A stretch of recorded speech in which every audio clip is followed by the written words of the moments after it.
Train में यात्रा करते समय हमें कुछ सावधानियां बरतनी चाहिए, क्योंकि कोई भी नहीं जानता कि किस समय क्या हो जाए। ट्रेन में कुछ ऐसे कोच या फिर डिब्बे होते हैं जिन्हें मामूली या फिर हल्के हादसे के समय नुकसान की गुंजाइश कम होती है। ट्रेन में यात्रा करते समय हमें सतर्क रहना चाहिए। हाल ही में ओडिशा में एक बड़ा ट्रेन हादसा हुआ है। यह हादसा ओडिशा के बालासोर में हुआ, जब कोरोमंडल एक्सप्रेस डिरेल हो गई और 3 ट्रेन आपस में भिड़ गईं। इस हादसे में कई सौ लोगों की जान चली गई और हजारों लोग घायल हो गए। पैसेंजर ट्रेन जब किसी बड़े हादसे का शिकार होती है तो यात्रियों को बचने का मौका काफी कम होता है, क्योंकि ट्रेन इतनी रफ्तार में होती है कि किसी को भी बचने का या फिर कुछ समझने का मौका ही नहीं मिलता।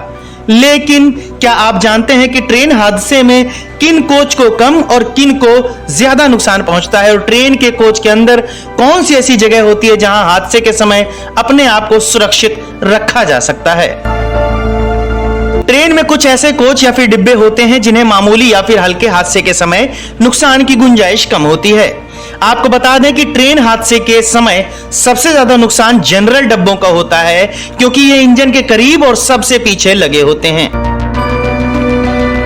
जब भी ट्रेन में कोई ट्रेन आगे से या फिर पीछे से टकराती है तो सबसे पहले और ज्यादा इंपैक्ट जनरल कोच को ही पड़ता है। ठीक इसी तरह अगर कोई ट्रेन डिरेल होकर दूसरी ट्रेन से टकराती है तो भी सबसे ज्यादा नुकसान पहले जनरल डिब्बों को पहुंचता है। जनरल डिब्बों में जगह की तुलना में कई गुना यात्री होते हैं, जिससे जान माल का नुकसान भी इन्हीं डब्बों में होता है। किसी भी ट्रेन में हादसे में वैसे तो पूरी ट्रेन को ही नुकसान पहुंचता है और इससे सभी यात्री कहीं ना कहीं प्रभावित होते हैं। हालांकि कुछ ऐसे डिब्बे हैं जिनमें दूसरे कोच की तुलना में नुकसान होने की संभावना कम होती है। ये कोच हैं एसी कोच।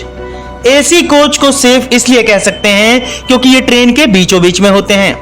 अगर कोई ट्रेन सामने से भिड़ती है तो एसी कोच में इसका असर जनरल डिब्बे की तुलना में कम ही पहुंचेगा।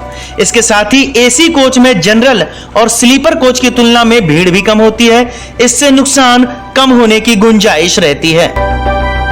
किसी भी ट्रेन हादसे में सबसे ज्यादा सुरक्षित रहने की संभावना तभी रहती है अगर आप लोगों के बीच में बैठे हैं।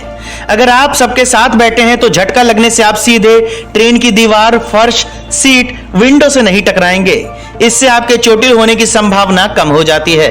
इसके साथ ही कोशिश करें कि जब भी आप अपनी सीट पर बैठें तो पीछे की तरफ जोर लगाकर बैठें। इससे झटका लगने पर आप अचानक नीचे या फिर आगे की तरफ नहीं गिरेंगे। हमारी ये खबर सुनकर आपको कैसा लगा हमें कमेंट बॉक्स में जरूर बताएं।